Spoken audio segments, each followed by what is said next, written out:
taking shots at the enemy. I'm gonna make it to the top, leave a legacy.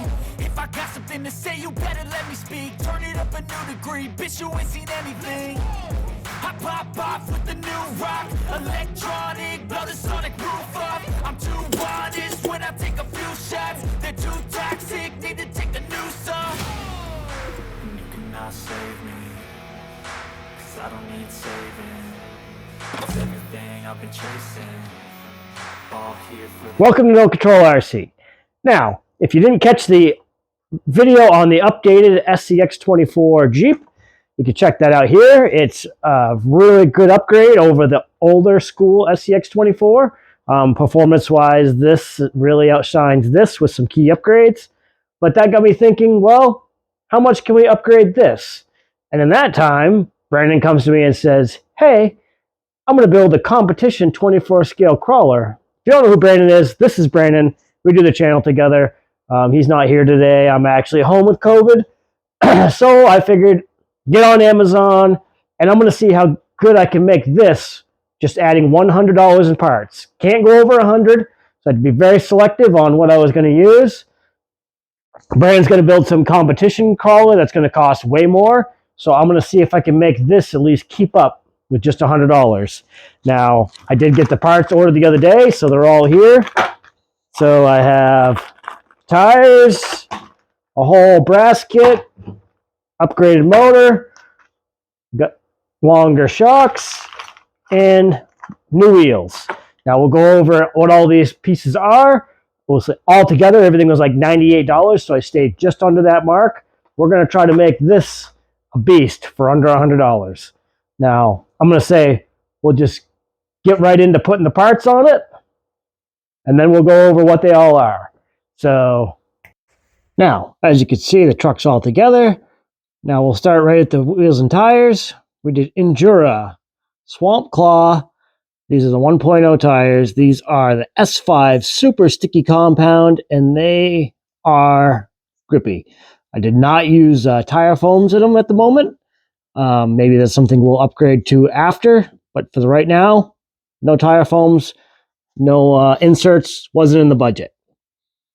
Now, we did use these stamped wheels. They are metal, and the reason I chose them are they are reversible. So I built them backwards to get the width as wide as I possibly could to kick the offset. Seemed to work pretty well, and they have a brass weighted ring in them. They kind of a pain to put together.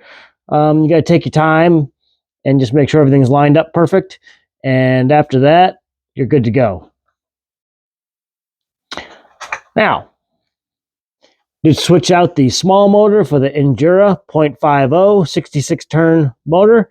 There are better ones out there, but for the price budget we were trying to stick in, this is what we went with. It does come with a new motor plate, so easy insert. All you got to do is really trim this piece, and I had to grind the frame rail just a tad to get it to fit in. No big deal. Next, we do the Endura 51 millimeter shocks. Now, as you'll see, I had to lay them way down to get what I was looking for. I actually would buy shorter ones next time and only have to move them so far because I actually had to build limiting straps to be able to run this the way I wanted to. So, you know, you live and you learn when you're buying new things like this. First go around with building a small crawler. I probably would have went with shorter shocks. These are the 51s, go with the 43s. And your life will probably be a little bit easier, but I adapted it. We made it work. No big deal. Next is we have the Hobby Park brass kit, which is diff covers, steering knuckles, and wheel wideners. It was one of the cheapest complete kits I could find. That was in black, so that's why we went with it. And I had no issues with it at all. Installed pretty simple. And all in all, for under $100, I think we have a super well-performing truck. It's hard to beat. There are a few things I will upgrade. The steering servo definitely needs to be upgraded soon because with all the extra weight, it just has a hard time turning those wheels. But other than that, let's see what this thing can do.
All right, well, as you can see, the performance of this truck has stepped way up by just $100 in add-ons. The articulation is above and beyond. The tires are super sticky and crawl really well. I will say, I did say I would buy shorter shocks and angle them a little different. Can do that, update it. Maybe I'll just run with this and see how well I can make this handle. It does need a stronger servo, and I would like to do an overdrive in the front to get the front bite more. Those are things I'll wait and do when Brandon starts rolling out his competition crawler, and I want to see how much this, just the way it sits, performs against that one. And then if it doesn't stack up, I'll keep adding to this one and see if I can get close to that competition feel at a budget price. Because I'm not dropping $400, $500, $600, $700. Some people have $1,000 in these little trucks. That's just not for me.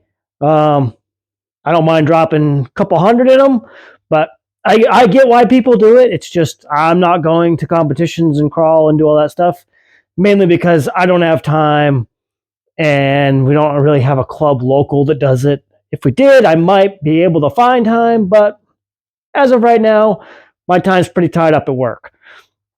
In finish, $100 worth of parts, huge upgrade. Over the stock vehicles, these are still great. This is really good. Few minor details to work out, I will say. But when I do that, we'll see how good it really is. Now it's just all dialing in what's there. I think I only have like $1 and something left that I could actually spend on this to stay under my 100. And I'm going to stay under that 100 until it goes up against Brandon's truck.